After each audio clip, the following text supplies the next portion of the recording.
ఆలోచిద్దాం, ఆశీర్వదిద్దాం. ఉమ్మడి నల్గొండ, ఖమ్మం, వరంగల్ పట్టభద్రుల ప్రశ్నించే గొంతు తీన్మార్ మల్లన్నకు మొదటి ప్రాధాన్యత ఓటు వేసి గెలిపిద్దాం. ఎట్లుండే మీ బతుకులు గతమంతా తెలంగాణ రానప్పుడు, ఎట్లుండే మీ బతుకులు గతమంతా పాసుపోటు బ్రోకర్లు, ఎట్లుండే మీ బతుకులు గతమంతా డొక్కు స్కూటరు రైడులు, 10 ఈ పొద్దులో మీ ఇంట 1000 కోట్ల ఆస్తులు, తండ్రికొక ఫామ్ హౌస్, కొడుకుకొక ఫామ్ హౌస్, బిడ్డకొక ఫామ్ హౌస్ నేడు, అల్లుడు వారీషు సంతోషులేమో అంబానీ ఆదానీలకు పోటీ నేడు. ఏముండే మీ దగ్గర తెలంగాణ రాకన ముందు? ఇదే హరీష్ రావుకు 100 రూపాయలు పెట్టుకొని పెట్రోల్ తెచ్చుకునే శాతం అయింది, కానీ ఒక రూపాయి పెట్టి అగ్గిపెట్టే కొనలేని స్థితిలో ఉండే.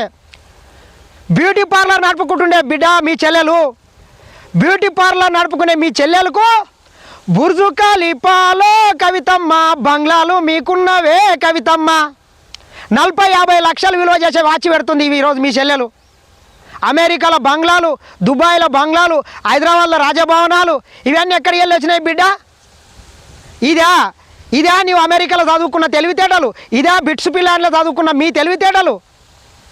మా తల్లిదండ్రులకు శాత కాలేకుండొచ్చు, వ్యవసాయం చేసి ఉండొచ్చు, మేము చదువుకున్న విశ్వవిద్యాలయాలని నువ్వు పల్లీల బఠానీలతో ఎట్లా పోలుస్తావురా బిడ్డ? తెలంగాణ సమాజానికి, తెలంగాణ విద్యార్థి నిరుద్యోగ మిత్రులు కూడా మీరు ఆలోచన చేయండి.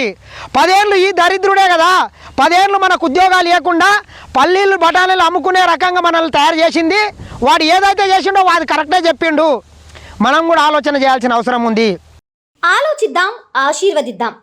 ఉమ్మడి నల్గొండ, ఖమ్మం, వరంగల్ పట్టభద్రుల ప్రశ్నించే గొంతు తీన్మార్ మల్లన్నకు మొదటి ప్రాధాన్యత ఓటు వేసి గెలిపిద్దాం.